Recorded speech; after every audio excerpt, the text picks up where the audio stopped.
नमस्ते अनि स्वागत छ मेरो नेपाली सादा रेसिपीमा। आजको रेसिपीमा मैले सदा चाहिँ सिम्पल अनि सादा रेसिपी लिएर उपस्थित भइसकेँ। आजको रेसिपीमा मैले तपाईहरुको सामु तोरीको सागको पनि बफाएर यसको गुन्द्रुक बनाउने तरिका तपाईहरुलाई सिकाउँदै छु। आजको भिडियो कस्तो लाग्छ भिडियो अन्तिमसम्म हेर्नु होला। मैले चाहिँ यहाँनिर सानो ताउलोमा चाहिँ पानी तताइसकेको छु। यसमा चाहिँ पानी तताएर यसमा तोरीको सागलाई राखेर बफाउनु पर्ने छ।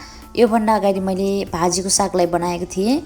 तरिका सेम छ र मसँग चाहिँ अलिकति छिप्पिएको अलिकति फुल्न आँटेको टोरीको साग छ र हल्का पहेँलो पहेँलो भएको पनि छ।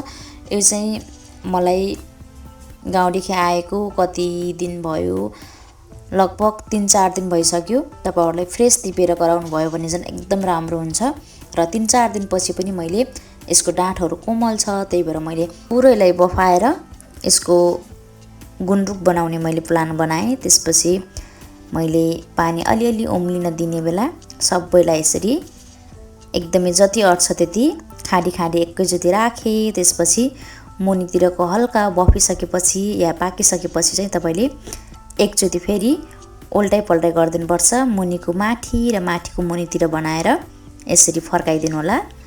अनि यसलाई कम्ती पनि तपाईले साग जसरी खान मिल्ने जति पकाउनुहुन्छ त्यति नै पकाए पनि हुन्छ र कसैलाई त्यतिको पाकेको मन पर्दैन भने हल्का बफाए पनि हुन्छ। तर यो गुन्द्रुक चाहिँ अमिलो हुँदैन। अमिलो नभए तापनि यसको टेस्ट फरक हुन्छ, एकदमै मिठो हुन्छ। भटमाससँग अनि टमाटरसँग चाहिँ एकदमै मिठो हुन्छ। तपाईहरुलाई एकचोटी तपाईहरुसँग तोरी साग छ अनि धेरै भएको छ भने यो तरिकाबाट पनि तपाईले धेरै समय टिक्ने गरेर यसको गुन्द्रुक बनाउन सक्नुहुन्छ। र मैले यसरी मुनिको माथि र माथिको मुनि गराउँदै पकाउँदै छु र यसलाई पनि तपाईले 2-4 दिन पारिलो घाममा सुकाउनु भयो भने यसको गुन्द्रुक चाहिँ सुकिसक्छ। अब मैले एकैछिन पाक्न दिन्छु, त्यसपछि भाडाबाट निकाल्ने छु। यसरी पाक्ने बेला हल्का यसको कलर पनि चेन्ज भएको हुन्छ र तपाईले यसको डाँठ छाम्नु भयो भने पनि पाकेको तपाईलाई महसुस भइहाल्छ। यतिको भइसकेपछि मैले अब यो जुन पकाएको भाडा हुन्छ योबाट बाहिर निकाल्दै छु र मैले पानी तर्ने भाडामा निकाल्दै छु।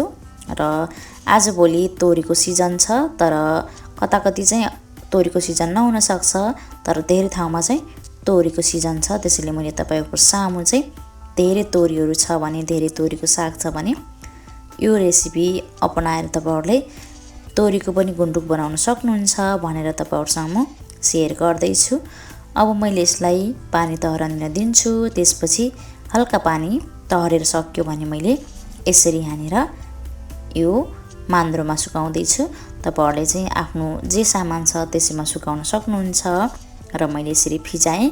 अब यसलाई बेला बेला चलाउँदै सुकाउँदै गर्न सक्नुहुन्छ र कम्तीमा पनि 2-3 दिन नसुकुन्जेलसम्म तपाईले यसरी दिनमा चाहिँ सुकाउने अनि रातमा चाहिँ भित्र लगेर उल्टाइ पल्टाइ गराउँदै सुकाउनु भयो भने यो सुकेको थाहा भइहाल्छ। यसरी सुकाउँदै गर्नुभयो भने आफूले सुकाएको गुन्द्रुक सुक्यो कि सुकेन भनेर थाहा भइहाल्छ। यो गुन्द्रुक चाहिँ सुकेर रेडी भइसकेको छ र यसलाई चाहिँ राम्रोसँग यसरी बुझा बुझा बनाउन सक्नुहुन्छ र डाँठ पनि कोमल छ। त्यसैले मैले डाँठलाई पनि नफालेर जति सकिन्छ मसिनो बनाउने प्रयास गर्दै छु।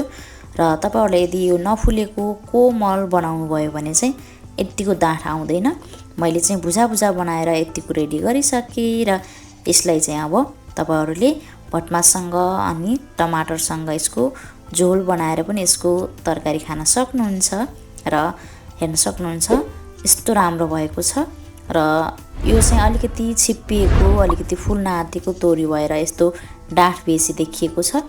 तपाईहरुले चाहिँ जुन तरकारी टिपेर खानुहुन्छ त्यही तोरी सागलाई बनाउनु भयो भने यस्तो राम्रो पातको मात्रै हुन्छ। र तपाईहरुलाई आजको यो रेसिपी कस्तो लाग्यो, जस्तो लाग्यो त्यस्तै सल्लाह सुझाव दिनुहोस्। भिडियोहरु मन पर्छ भने च्यानललाई पनि सब्स्क्राइब गरिदिनु होला। आजको लागि बाइ बाइ।